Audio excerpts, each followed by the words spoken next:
陈氏有国，名曰君天，立国328年。国主启坤登位16载，君天国势渐微，诸侯并起。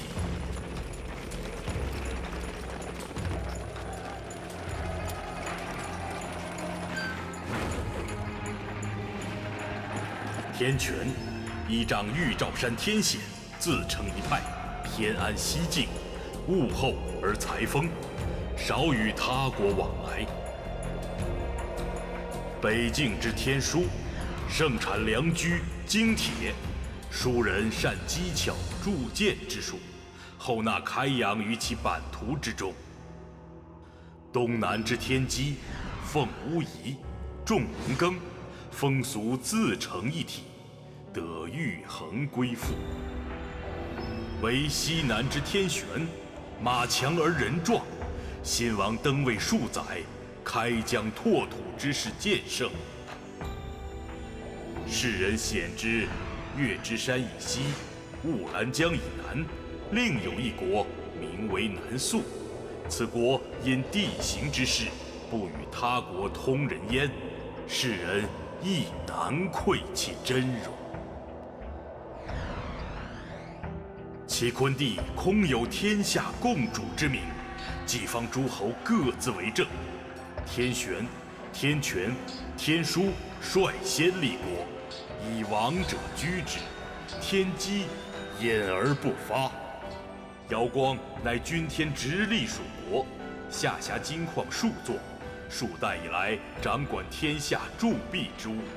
君天历329年，天玄欲吞并尧光，遣军攻之。齐坤帝以天玄叛乱为由，发兵围剿。一则以此挽帝国颓势于眉睫，二则欲藉此重建帝国之声威。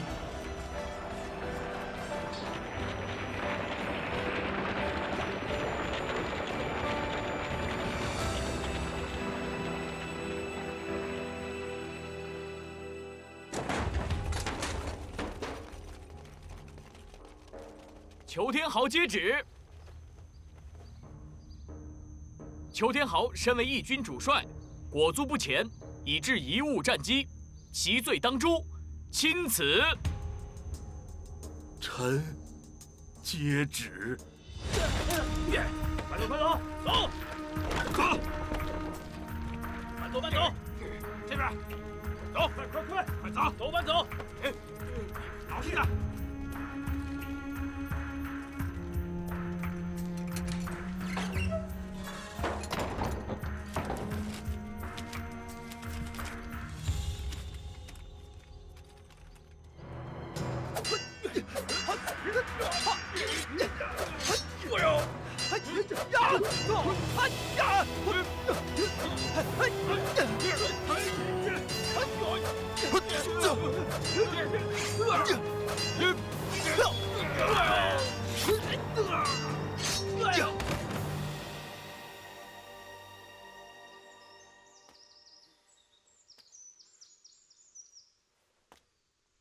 你是？在下姓裘，名震。裘震，天玄国大将军裘天豪之子，受父罪牵连，伐没为奴，后逃至君天国王城。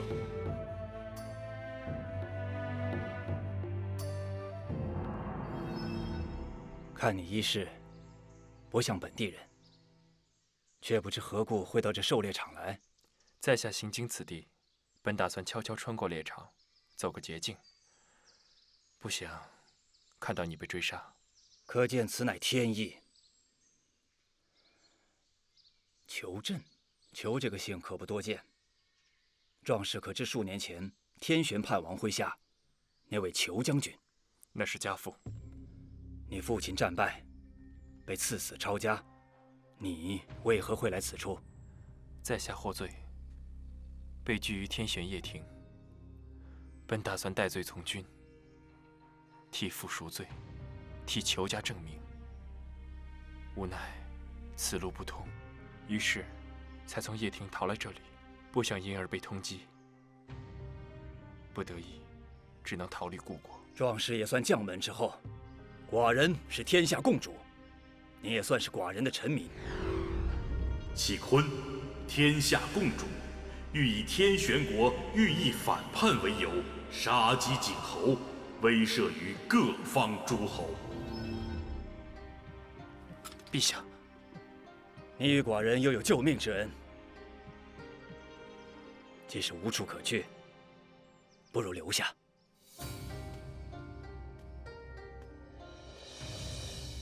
微臣参见陛下。在猎场上救下朕的那名壮士，正是天玄裘家唯一还活着的男丁。他的父亲当初为灵光承担了战败之名，而致裘家被抄没，全族男丁悉数被斩首。而这个裘震，因着是灵光自小的伴读，便以死士之名跟在灵光的身边。这几年间，裘震所行之事，与暗卫无异。一个将门之后，只能这样无名无姓的活着，逃离天玄，另谋出路。倒也在情理之中啊。陛下的意思是要重用此人。太尉，你觉得呢？若真是人才，重用亦无不可。只是这裘家乃是天玄的重臣，即便获罪，陛下，防人之心不可无啊。所以，朕才叫太尉来商议此事。以微臣之见，不如先给他一个有名无实的虚职，待过些时日，确定此人可靠，再委以重任，方为妥善之法。这个方法倒也可行，就以爱卿所言，你去办吧。是。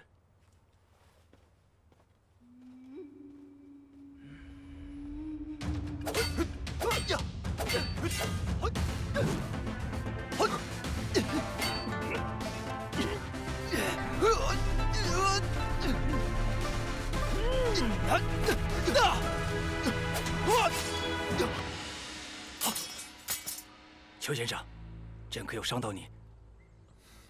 草民没事，陛下无需挂怀。裘先生当真是好身手啊！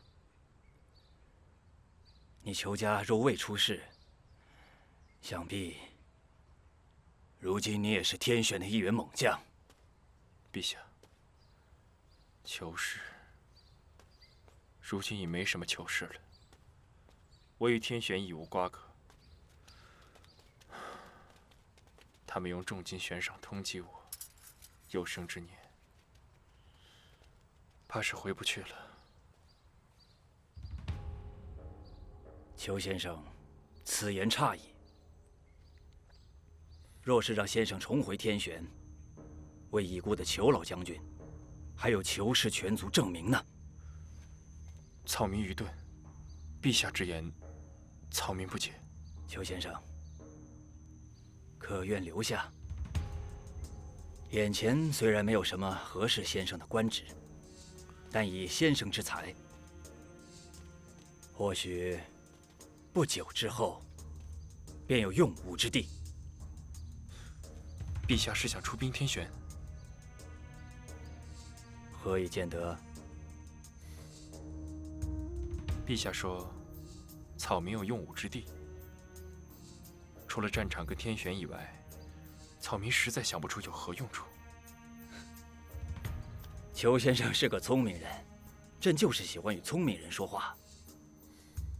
若是你愿意留下，有朝一日，真与那叛王灵光于战场上遇到，此等杀父之仇，灭族之恨，若是真有那一天，草民必定不会手下留情。裘先生，稍安勿躁，此事也不急于这一时。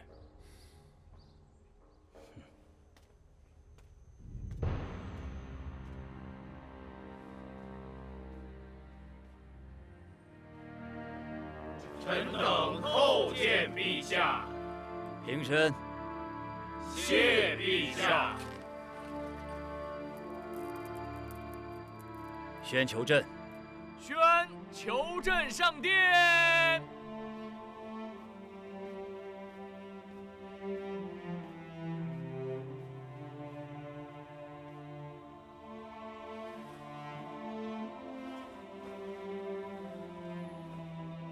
参见陛下。陛下有旨，求朕护驾有功，封为客卿，随侍伴驾。谢陛下。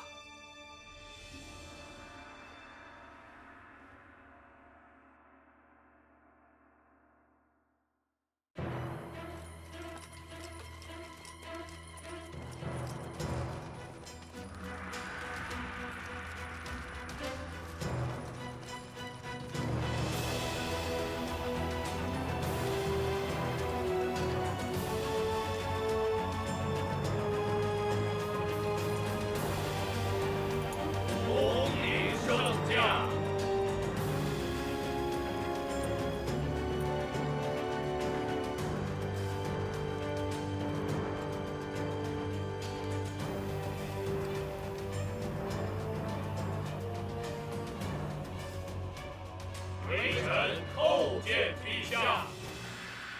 平身。谢陛下。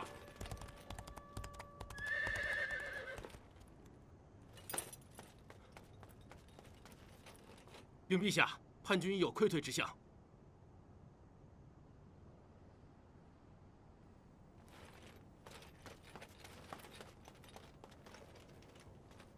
今日寡人便要亲自披挂上阵，一举歼灭天玄叛臣。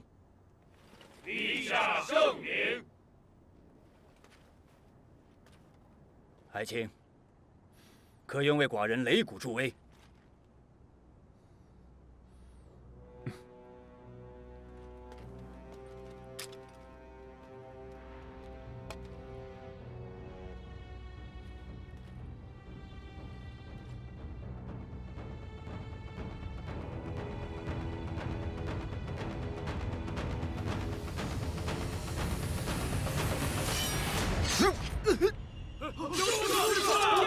住手！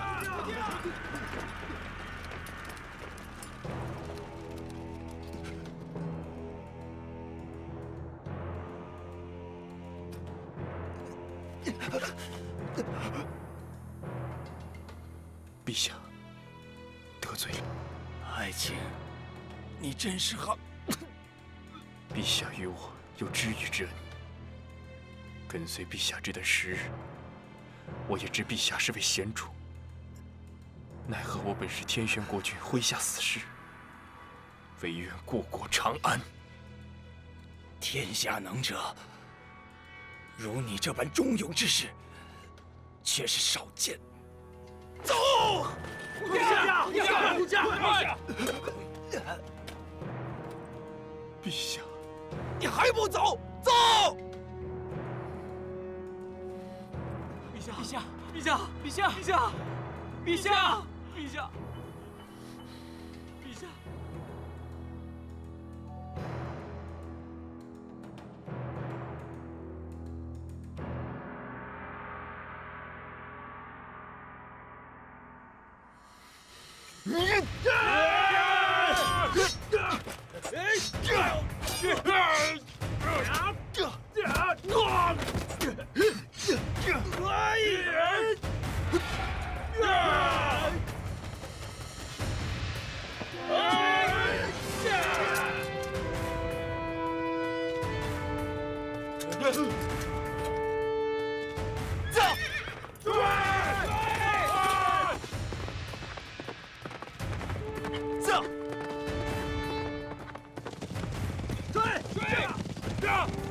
别跑！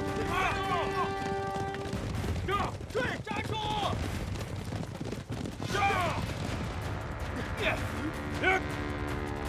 走！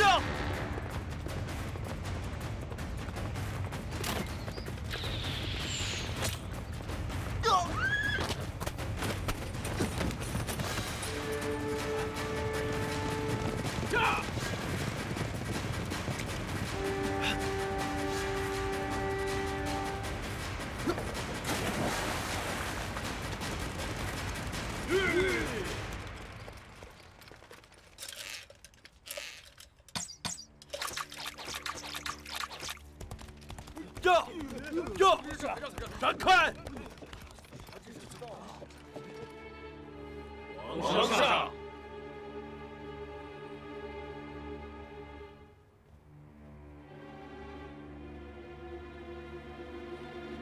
微臣叩见皇上。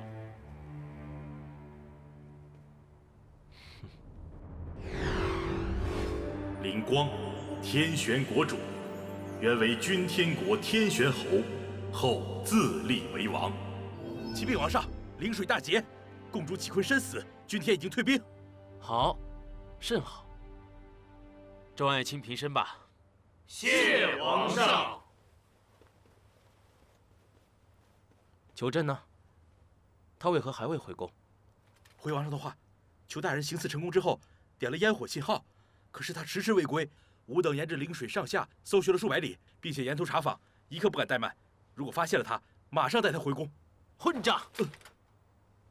你们在搜寻了百里，都是干什么吃的？如果他有什么三长两短，回去告诉你们将军，你们都不用回来了。是。快，呀！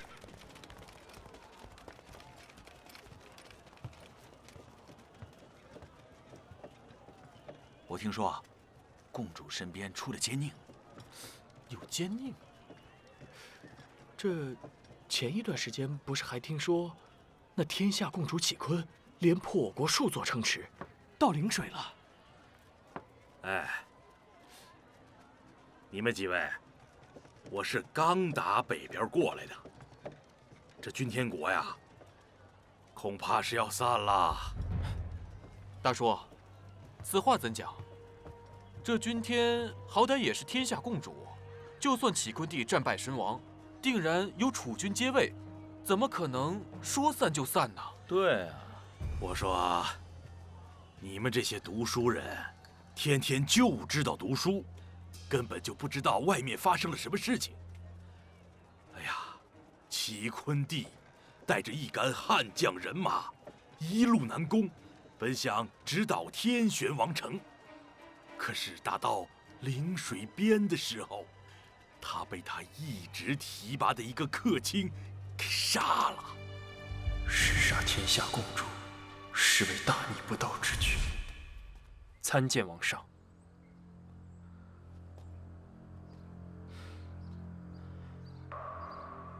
你跟在孤王身边有多少时日了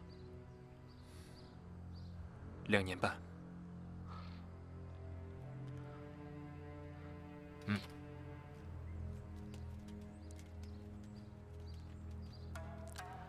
孤王现在有一个难题，需要心腹之人去办，你可愿意吗？任凭王上差遣，唯王命是从。如果本王说让你去杀启坤帝呢？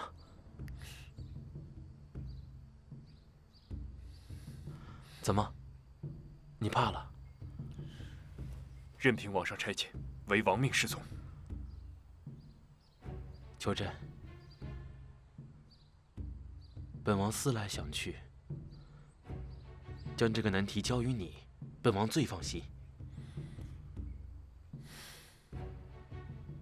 如今君天国正在招兵买马，最迟不过1、2年，便要与我天玄开战了。本王想在启坤帝身边安排一个细作，思来想去，只有你最合适。如果启坤帝真要动灭我国之意，你再动手也不迟。如果没有机会，你回来便可以了，本王不怪你。此去一路，必定是凶险万分。本王便将这柄宝剑赐予你。若王上要赐剑，可否？怎么？你看不上这柄剑？不敢。罪臣幼时，家父曾赐一把匕首。裘家获罪前，那把匕首，罪臣从不离身。王上，可否将那把匕首赐还？好，本王这就命人带你去取。谢王上。行刺一事，如今引得文人世子议论，只怕吴王暴虐一说，以后还会越来越多。不知王少闻得会作何想？此等言论与王上实无半分益处，不如由我一人承担。启禀王上，我军已攻破瑶光国最后一道防御，瑶光国王室众人以死相挟，拒不归降。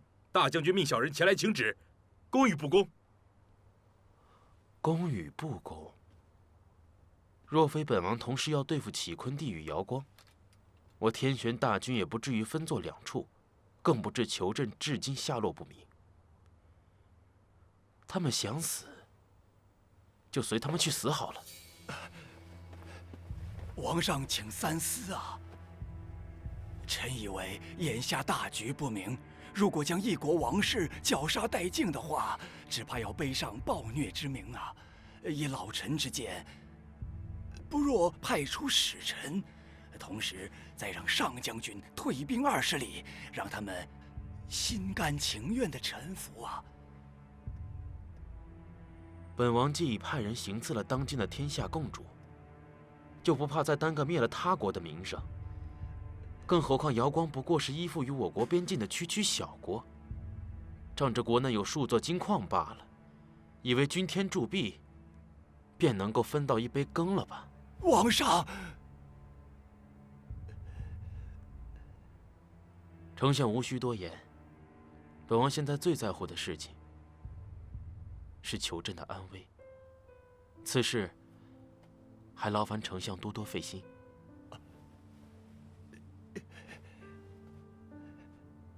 臣不敢。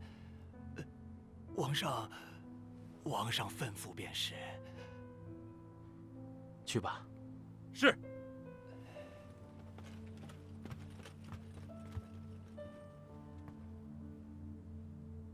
此次迫使君天退兵，裘镇当属头功。丞相，你再派些可靠的人，再去找。活要见人，死要见尸。如果他当真未能全身而退，那他便是个忠义之士。孤王必要天选举国，人人都要念及他的好处。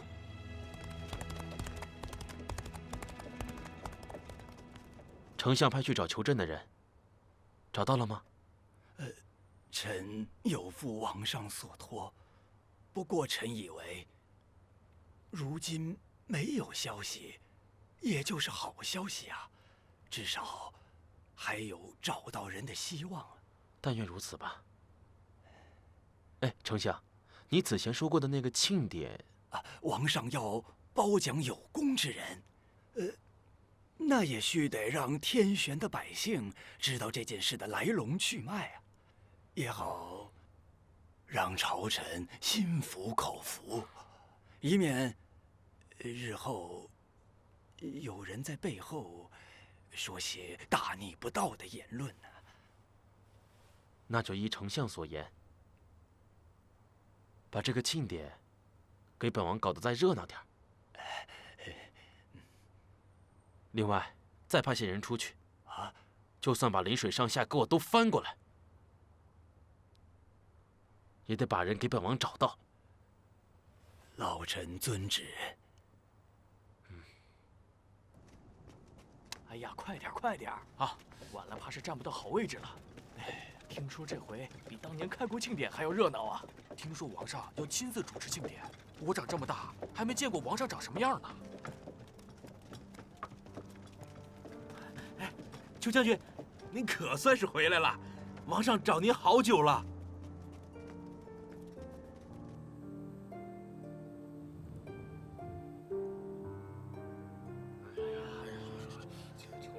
大嘴巴，是啊，太真厉害啊，真是佩服。是。自打临水大捷之后，王上日夜盼着您能回宫。听说您失踪了，派了好几队人马去找您。王上还说，就算把临水翻了个遍，也要把您找到。正好，今天是庆典祭天，裘将军你又能平安归来，真是喜从天降啊！将军，什么将军？这庆典就是为您举办的，不管您回来还是不回来，都会昭告天下的。王上到！王上来。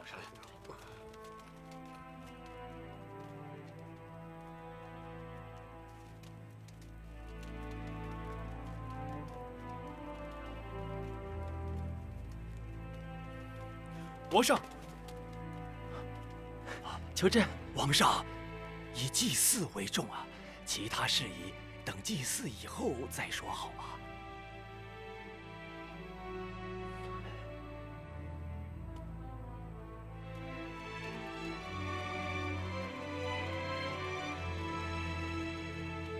恭迎王上。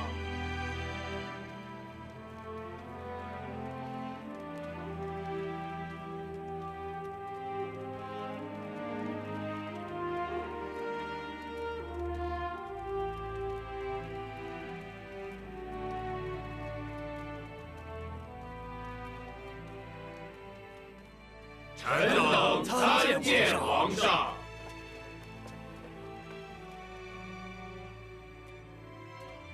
众爱卿平身。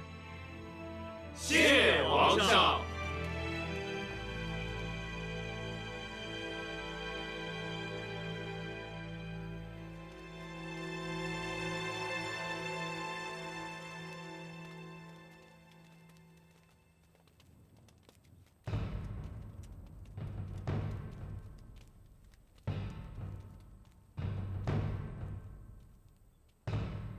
祭祀开始。昊天有成命，先王受之。玄王不敢康，夙夜鸡命诱密。乌鸡兮，丹决心，四其敬之。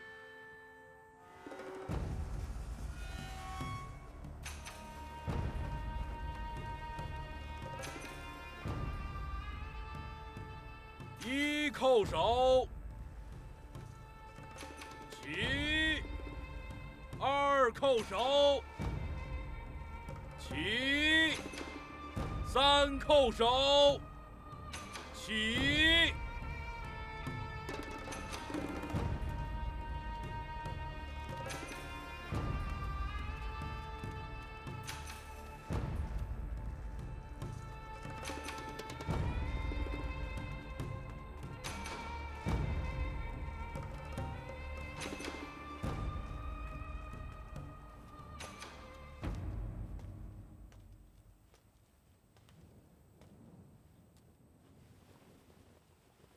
自先王立国以来，国运昌隆，今得上天庇佑，使军天重兵不战而退，免我子民涂炭之祸。虽捷报频传，不敢有丝毫松懈，禀明天地，拓土开疆，必取君天而代之。当今国库充盈丰足，是应惠及臣民。王上令免赋税3年，以资共庆。王上英明。裘震乃我天选国士，对陵水之战有不世之功。裘震，请上前听封。裘将军，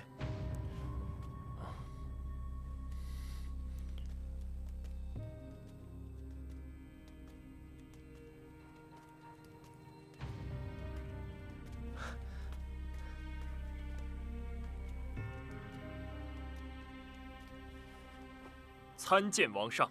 爱卿平身。求爱卿为临水大捷，建下不世之功，资封为灵爵，赐10亿万户。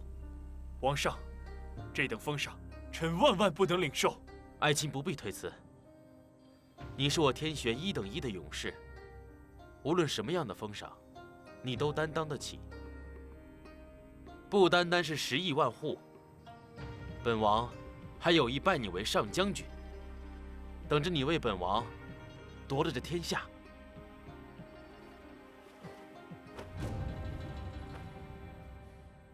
皇上，臣不过是一介死士，不求高官厚禄，行此君天国主，只是为了吾民免受战乱之祸。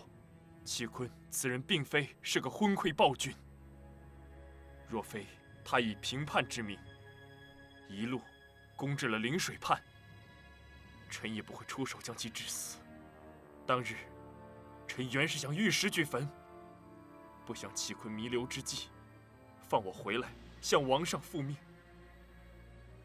为死士者，理当心志坚毅，为军令是从。臣如今心已不定，唯有一死，以谢君恩。啊，你啊！邱震，邱震，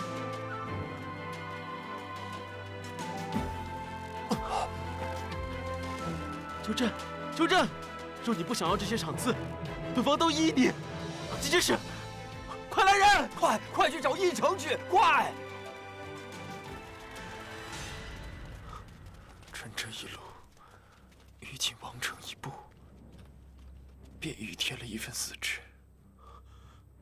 此次怕是要辜负王上的厚望了，不能再为王上尽忠了。邱震，臣这一死，则谣言尽除，唯愿吾王常享盛世。邱震。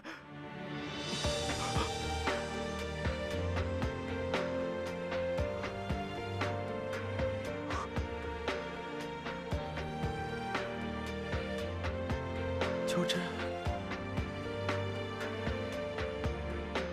邱震，邱震，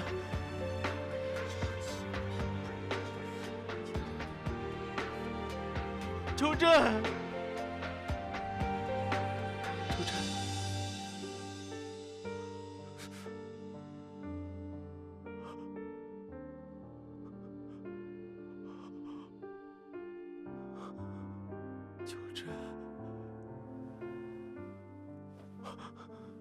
邱震，邱震，邱震，邱震！皇上，王上，王上！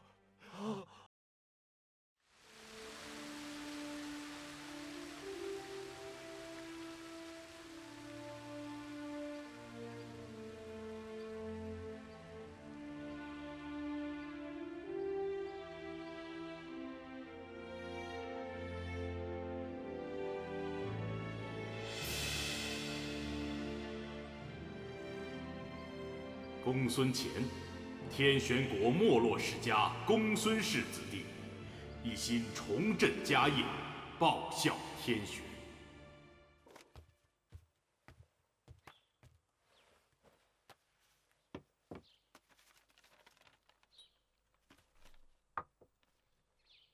哎，那小子来了多长时间了？啊，回相爷，约莫半个时辰了。期间也来了3、5拨人，他们等不及都走了，只有他自己坐在这儿，好像就没有变过姿势。看来啊，是个心智坚毅的人。半个时辰后啊，那小子如果依然没走的话，你就把他带到偏厅里去候着去。哎，是相爷。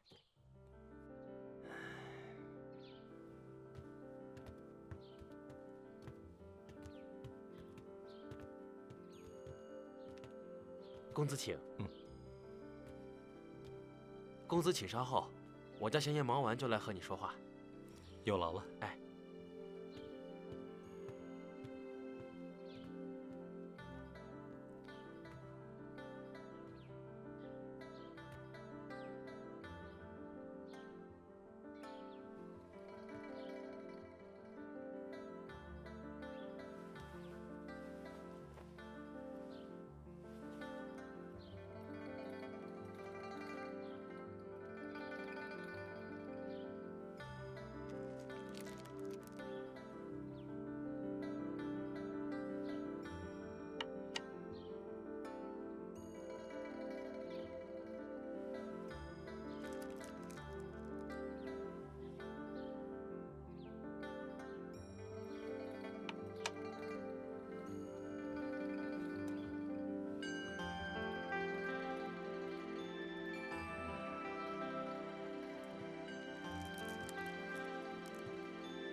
好得很啊！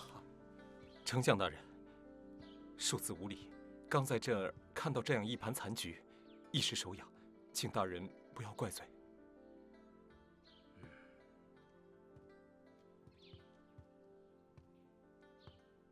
这棋局已解，好啊！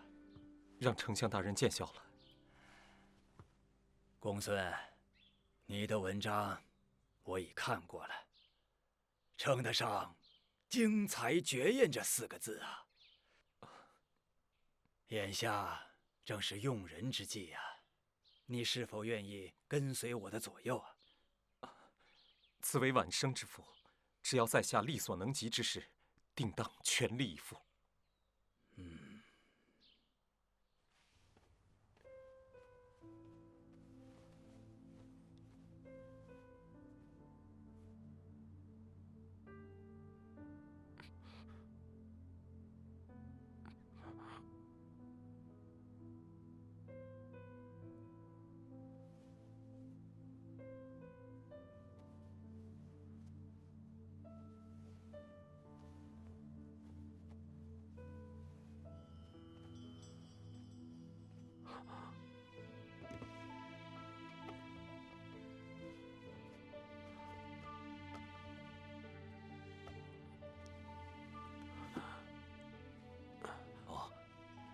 皇上，你醒了。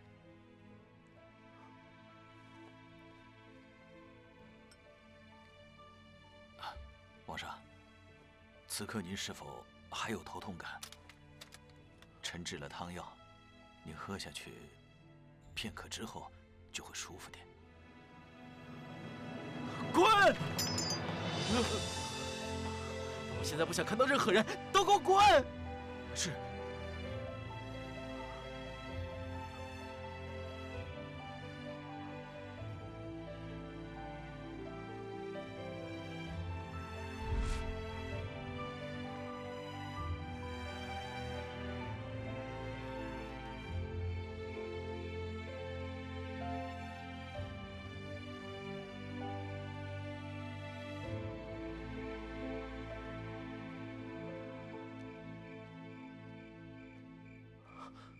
求朕，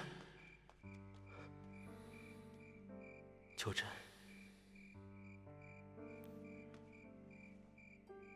皇上，你不该来的。本王，本王想来送送你。臣定会不负王命，还请皇上放心。当年，本王下旨抄没了囚府。你可还？皇上，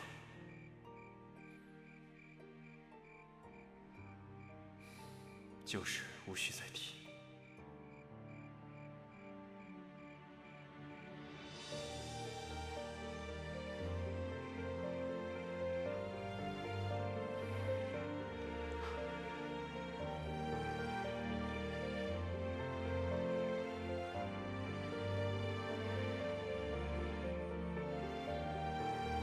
就……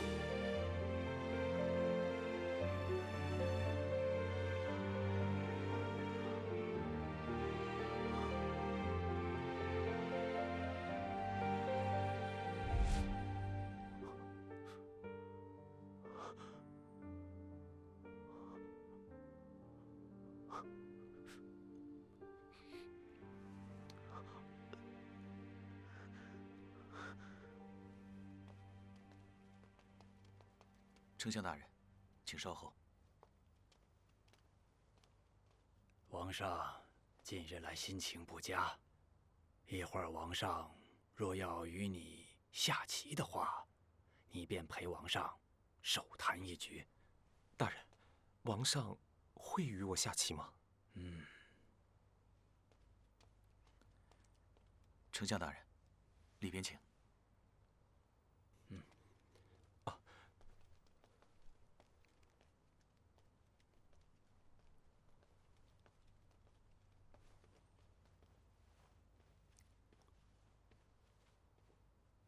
王上，老臣见过王上。拜见王上。王上，今日天气很好，宫后花院里的花也开得正热闹。我看王上不如出去走动走动，只当舒展舒展筋骨。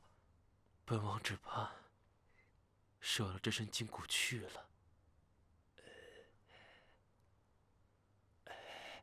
王上，这位是我新晋刚认识的一位晚辈，他棋艺不凡。王上如果想与他下棋的话，不如让他陪王上下一局。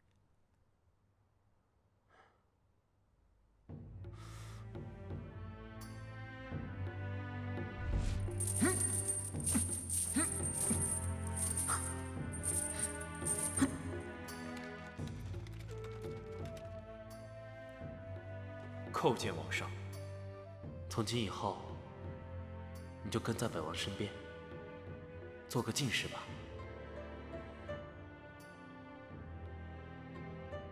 片刻不得离开本王半步。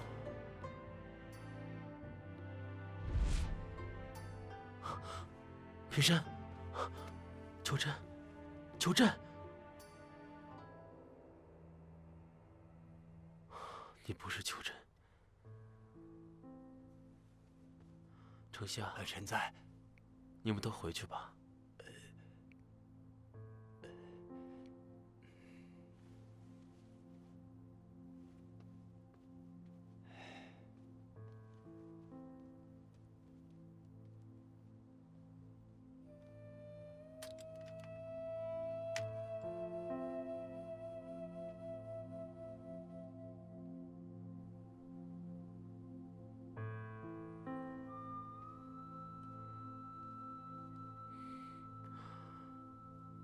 如今孤王只剩下这一柄剑了。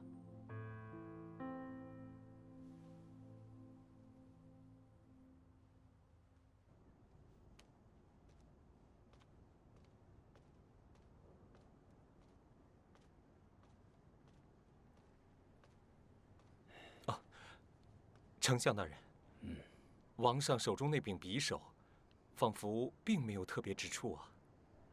特别之处啊，就在于持剑之人呐。此事的内情，也不是一两句话能说得清楚明白的。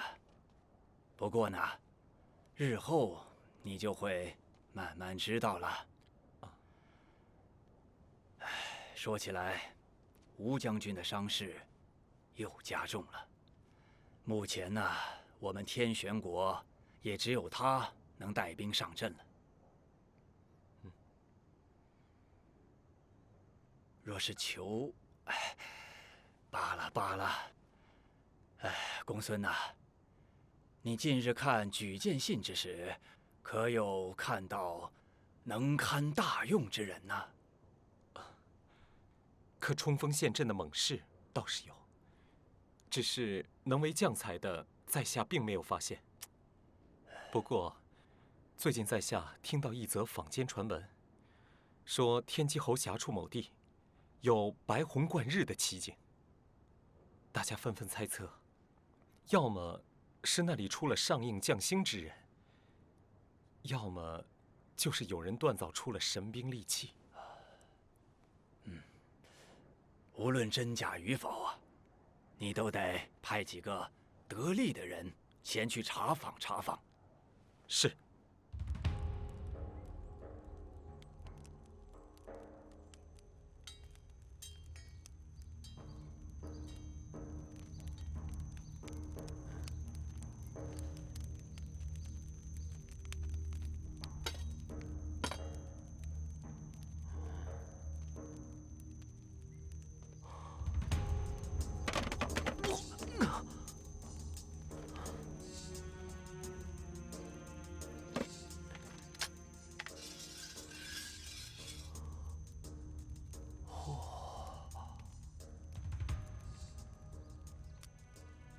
敢问阁下可是传闻中铸出了神剑的铸剑师齐之坎齐先生？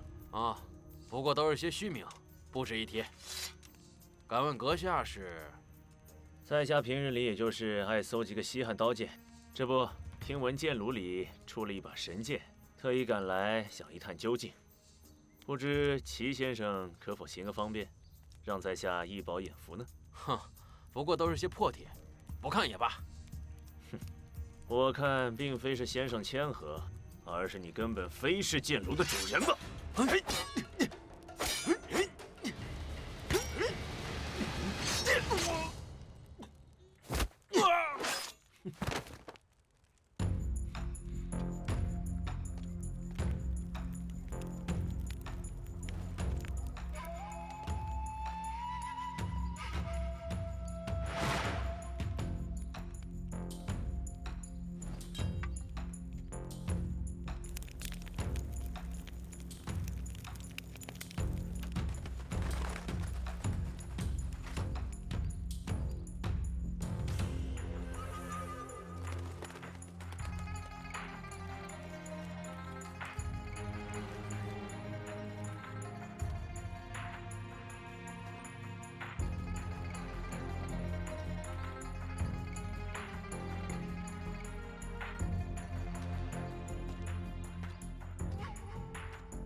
君上，信可传到剑炉。简斌，君天国天机侯，其所辖之天机为君天4大属国中唯一尚未自立者。派去的信鸽已经飞回。君上，我们不等吗？等？等什么？有些人估计是待在山中不愿意回了。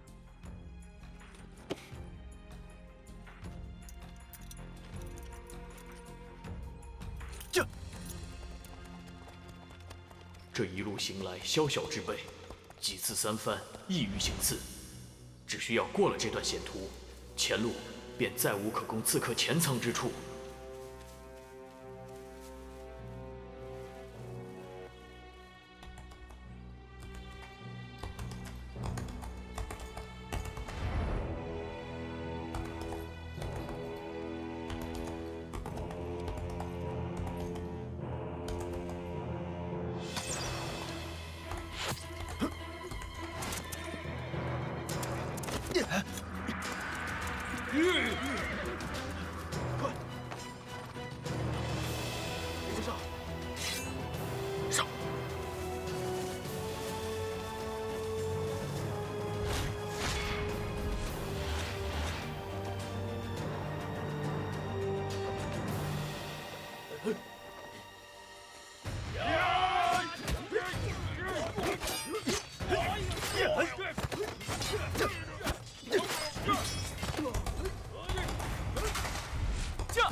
齐之坎，天机侯简斌亲信随从，原为山中铸剑师，后被简斌招至麾下。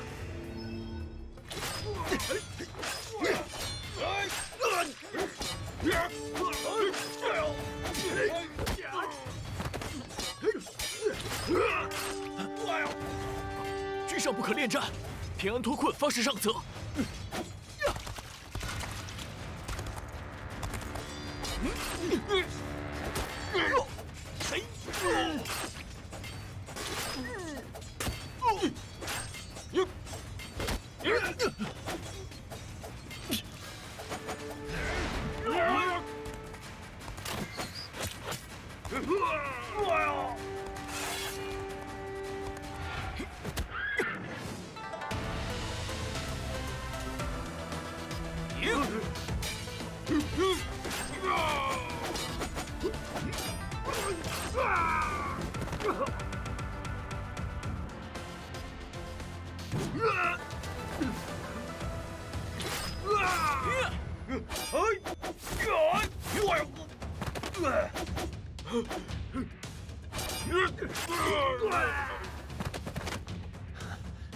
天不亡我！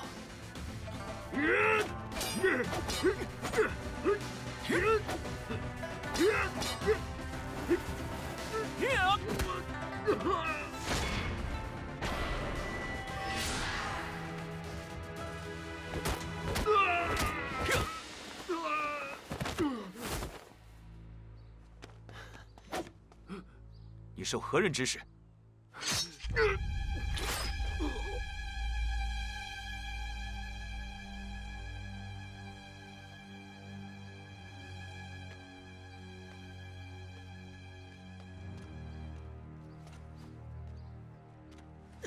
君上，不必招揽，他们都是死士，断然不会在身上藏什么东西。是。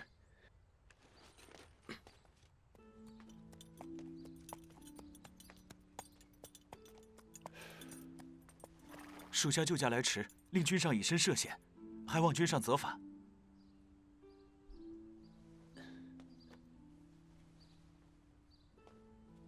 这次多亏你及时赶到，否则无命休矣。君上，此地不宜久留，我们还是及早启程的好。这是你所出之剑。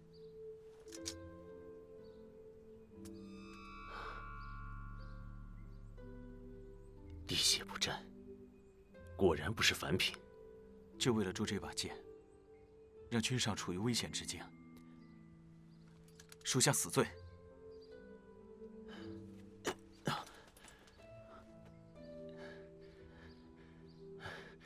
你当真是与我生分了？你曾数次救我于危难之中，何罪之有？以后不要再讲这些了。承君器重，无以为报，唯肝脑涂地，以谢君恩。你我之间无需言辞承诺。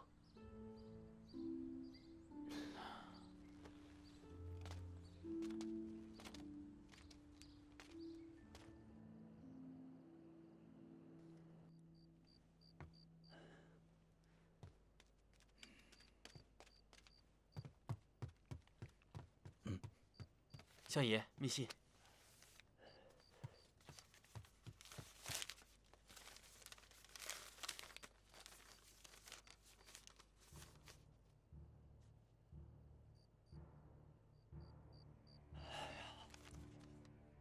派去刺杀简彬的人，一个活口都没有留下。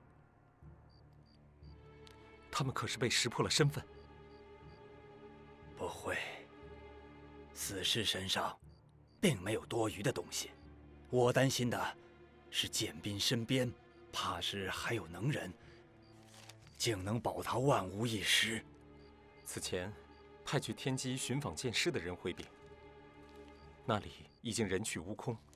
如果在下没有记错的话，那个剑炉与刺杀简彬的地方并不远。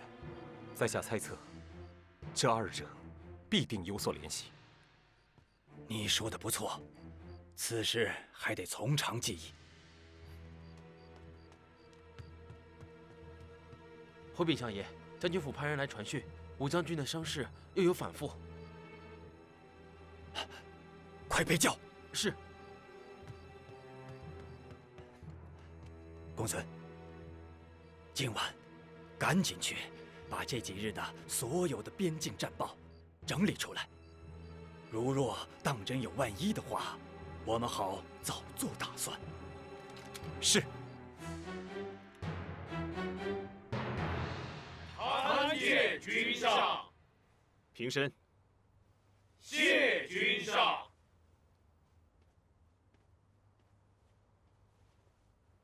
君上，听闻您在途中遇险，我等实无他法，只好每夜向上天祈福。现今看到君上平安归来，臣等才得以心宽呐。辛苦了，大司命，这一路来波折不断，多亏有齐之坎在，否则怕是上天也庇护不了。君上待齐侍卫之心，臣下明白了。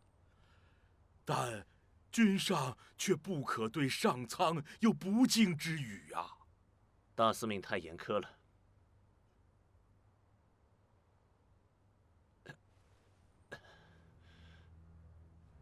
君上，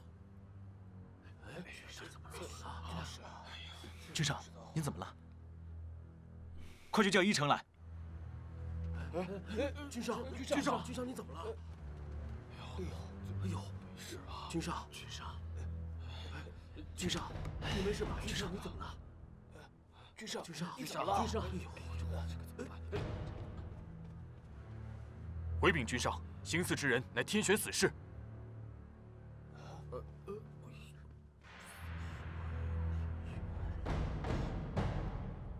公子大人，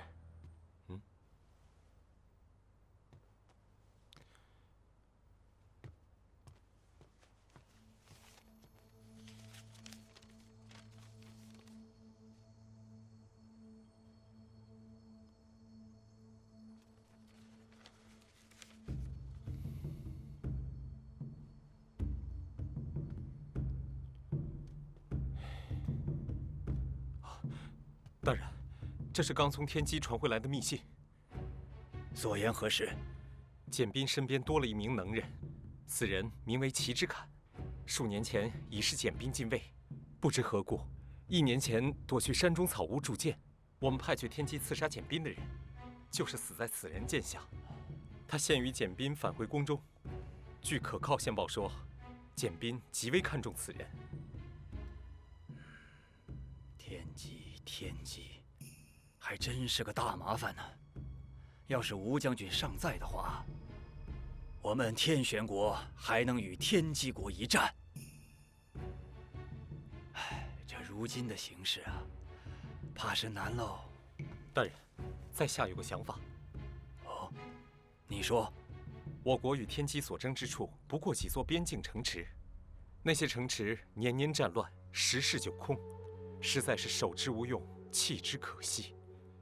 我想天机国也是如此看待，更何况我国已无可堪大用的将才了，我们何不先对天机示好？你的意思是，天机国崇尚巫蛊之道，大事小议都由大司命定夺。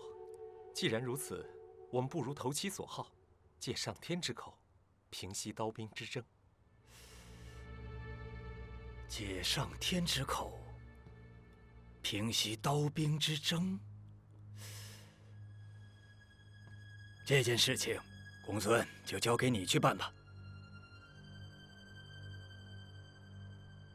小齐，君上，有何吩咐？无事，只是觉得很久没有如此唤你了。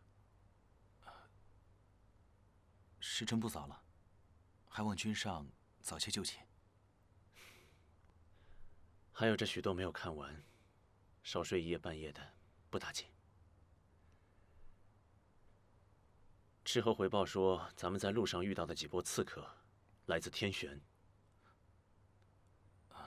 天玄刺杀共主启坤得手之后，若非是灵光的心腹死在他面前，属下想，现在他们已经囊括数倍。如今，他们国中已无领兵的将才，依属下之见，倒不如反攻为宜。小七跟我想的一模一样。以前有传闻说你铸成了一把宝剑，是应天象而生的匠心，不如便替我领兵吧。君上，兵权是何等大事，请君上三思。君上，君上，大司命求见。君上，大司命营夜求见，想必是有要紧事。我想，您还是见见为好。小七还是爱说些我不爱听的话。算了，横竖也未就寝，叫大司命进来吧。是。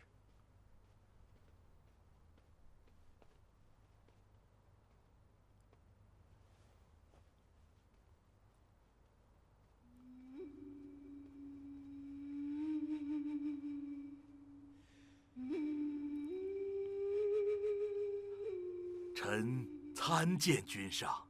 大司命来得刚刚好，我有件事想让你参考参考。请君上示下。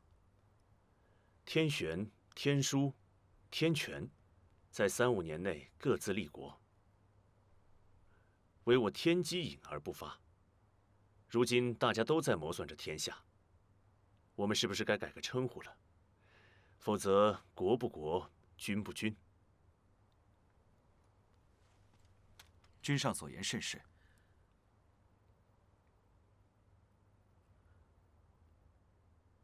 这老臣今夜卜得一卦，这半月之后，有鬼宿指使，天师当空至天象，此兆吉凶参半，还望君上能够祭祀神明，以求护佑。吉凶参半啊！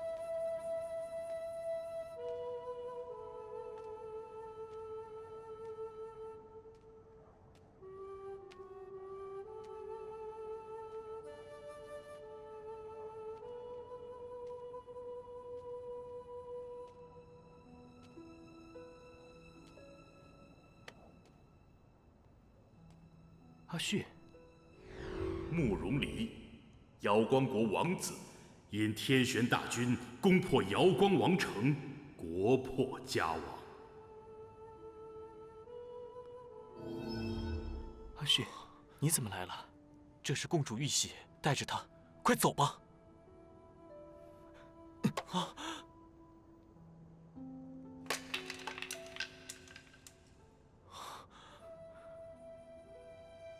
国王了，父王他们都去了，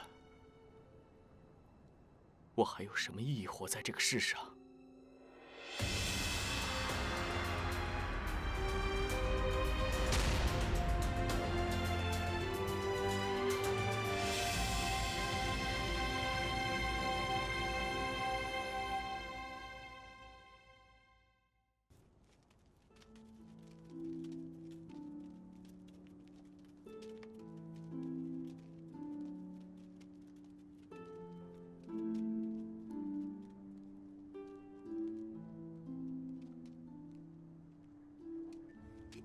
够坏的，捉弄他！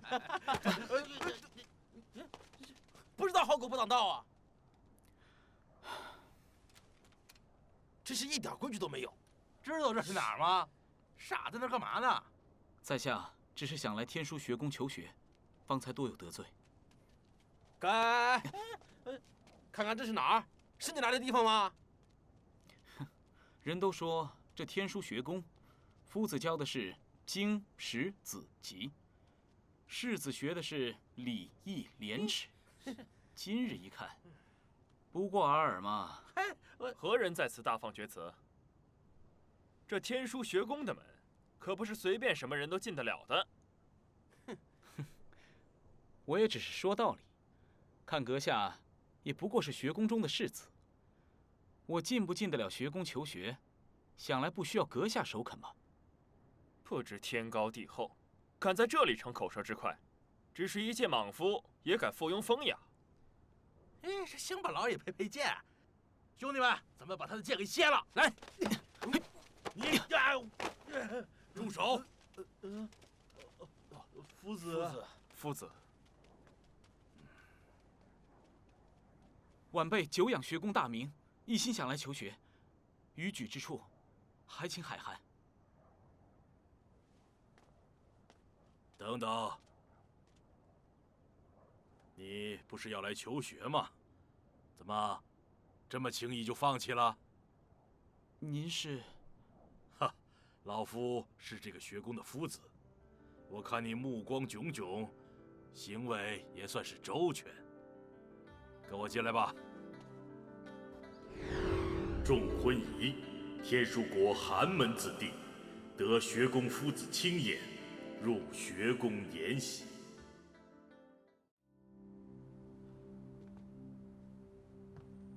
王上，臣说句大不敬的话，您想要谋夺这天下，打算倚仗何人？我天书虽不算贫瘠，但也不似其他三国那般国力强盛。您登位不久，国内百废待兴，如此迫不及待地想要逐鹿天下，就不怕天下人乱嚼舌根吗？你放肆！你别忘了，当初的事情你们也有份。孟章，天书国现任国主，原为天书王室贵族，在天书三大门阀世家支持下，迫使前任国主禅位于己。哼，然则，臣等对这天下并无兴趣。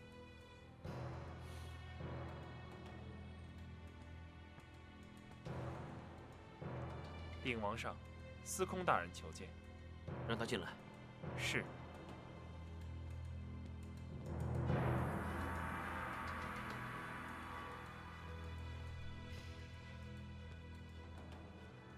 王上，苏上卿也在啊。哼，看来我来得不巧。林司空想必有要事向王上奏报，臣先退下了。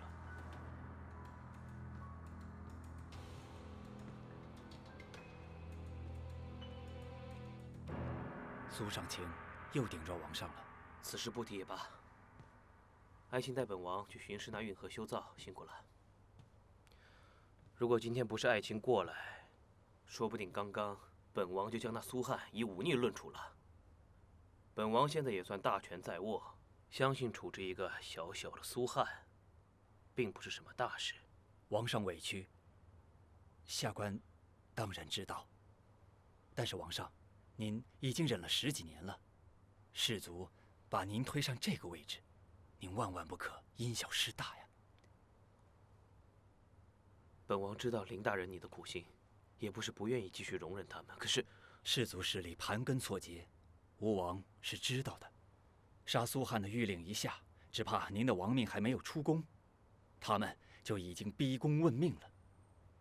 到时候，您还杀得了苏汉吗？王上想想，是杀一个苏汉，扳倒一个士族重要，还是天书未来的国策更重要呢？林大人所言甚是。微臣此次回来有要事禀报，听闻各国都声称要广纳贤才，各国士子纷纷活跃起来，就连平日潜藏于民间的能人异士也纷纷投于位高权重者门下，做了食客。苏汉此人虽可恶，但话却没有说错。我国国力平平，的确很难让他国的能人异士投奔我国。文臣善谋，微臣觉得王上要去学宫里走一走。爱卿所言甚是。不过说起将才，我还有一件事，想请爱卿印证一二。哦。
哎，这次策论怎么又是苏颜拔得头筹啊？是啊，3年以来，这榜首都被他一人夺得。怪不得夫子对苏颜不似旁人那般严格。可也不得不说，苏师兄的为人啊，实在是过于跋扈了。对，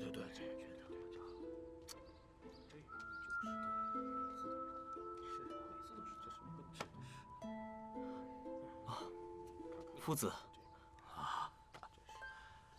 这次考试，你位居中游，实属难得呀！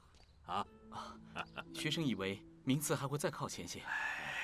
欲速则不达嘛。你进入学宫也不过才半年时间，能够取得这样的成绩，足以证明你的天资并不差呀。可是学生觉得还不够啊。你呀，你自己有目标是好事，但凡事都要有度，过犹不及的道理你不会不知道吧？学生受教了。为师今天再教你一个词：韬光养晦。韬光养晦。学生明白了。好，明白了就好，明白了就好啊！韬光养晦。别推我！快点！皇上！哎呀，磨磨唧唧的！快点！你磨磨唧唧的干什么呢？不就是条人命吗？本王脖子都要忘断了！哎呀，快点！皇上饶命啊！皇上！住手！皇上！住手！王上，你怎么玩到阁楼顶上去了？我问你，您可看过臣子的奏报？今日可念过老臣3日前给您留下的文章？执明天全国现任国主，前任国主之子，仗祖印，视天行，终日玩乐，不思进取。天权地处西境，物封才后，为君天属国中率先自立为王者。哎呀，您如今是王了，怎么还日日嬉戏呢？啊！你们两个怎么回事啊？怎么让太傅在日头底下走这么远的路啊？还不快去倒杯水，给太傅顺顺气！哎，王上，王上，王上，王上，您听老臣说嘛。太傅，朝里的事你们就看着办吧。这些奏折有什么好看的？这些日子风调雨顺，五谷丰登的。本王从小就知道，咱们天全国得上天庇佑，要啥有啥，百姓安居乐业，无事烦忧。本王不勤加玩乐，那不亏了。地上的东西呢，本王玩的差不多了。本王寻思着上天看看，应该更有意思。再说了，不让那些人试，您的意思是让本王自己去试啊？哎呀，王上，各国都在招兵买马，广纳贤才，我国若还安于一隅，迟早要招惹祸患的呀。老臣求王上效仿古人，为我国招揽一些有识之士吧。好，好，好，现在就好得很。不要整天想着打打杀杀，那打起仗来，那死的是本王的子民，本王会心疼。难道太傅您就不心疼吗？与其花功夫去外面找什么闲事，还不如替本王寻一些伶人回来。这宫中的丝竹，本王听到耳朵都起茧子了。还不快扶太傅去凉亭里休息？皇上，什么事啊？莫大人求见。请他进来。是。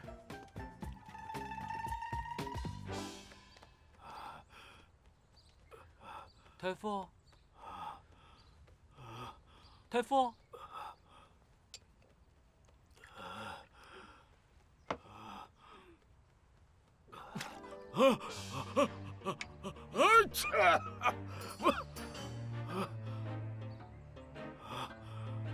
太傅，您都这么大一把年纪了，没什么事就不用进宫回禀了。皇上，你们俩愣着干嘛？皇上，还不快点扶太傅回去休息啊！是，招纳贤才啊，皇上。哎呦，招纳贤才啊，皇上，招纳贤才啊！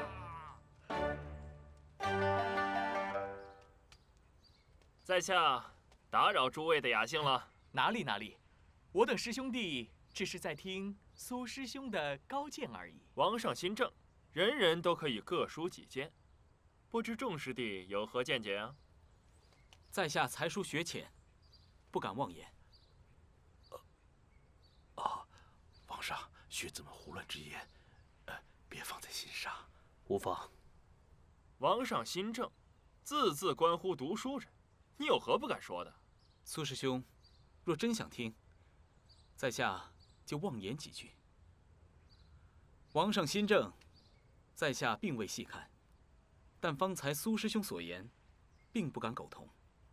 与其说王上新政伤了旧臣的心，动摇了国本，不如说是门阀不愿让利于民。以在下浅见，王上新政的确削弱了门阀贵族的势力，短期内必会招致他们的不满。但只要王上施政之势强横，用不了许久，便会让天下人知道，这实则是与民以利，与士子以利，与天下文士以利。难道这不正是富民强国之本吗？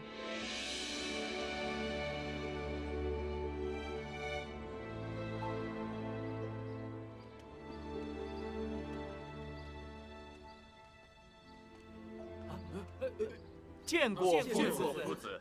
你们呐，学宫之地，不好好念书，聚在一块儿想偷懒吗？夫子，刚才你们的讨论啊，我在外面都听到了。你们在老夫的学宫中学习，少则3、5年，多则6、7年。好吧，今天索性啊，让你们说说，你们到底学得怎么样了？夫子，我等师兄弟才疏学浅，不敢胡言，恐污了夫子的耳朵。坤仪，你平日少言寡语啊，今日却侃侃而谈，很有意思嘛。再说点什么给老夫听听啊！夫子恕罪，学生也只是一时信口开河。让你说你就说嘛，啊！读了这些年的书，你就想当个闷葫芦啊？那学生便斗胆妄言几句，不当之处，还望夫子指点。先前学生认为，王上新政若能力抗阻扰，推行得当，必是富民强国的宏策。不过以在下浅见，王上只考虑了影响富国强民的根源，却未能在政书中让天下人看到如何施政的策略。只怕天下文士面对这份政书，还是会有所犹豫的。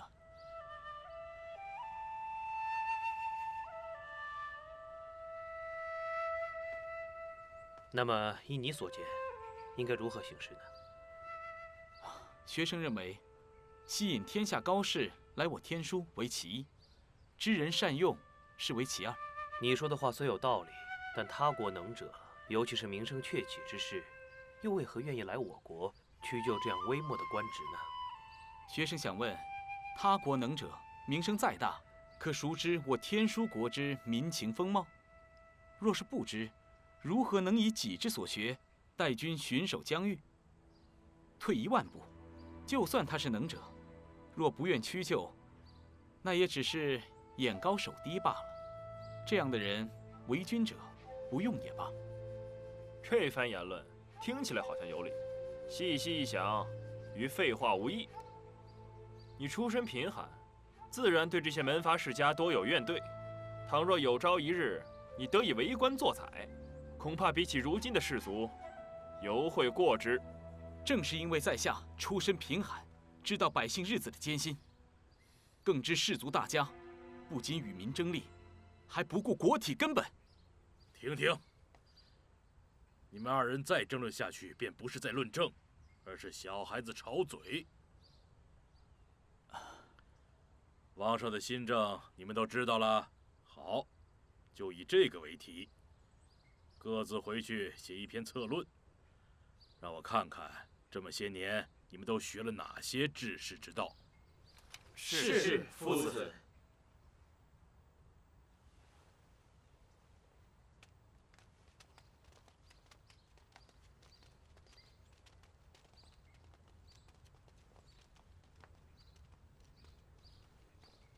刚才那名士子叫什么名字？叫仲坤仪。此子天资并不算高，但他在学习上非常刻苦认真。如今虽不能说是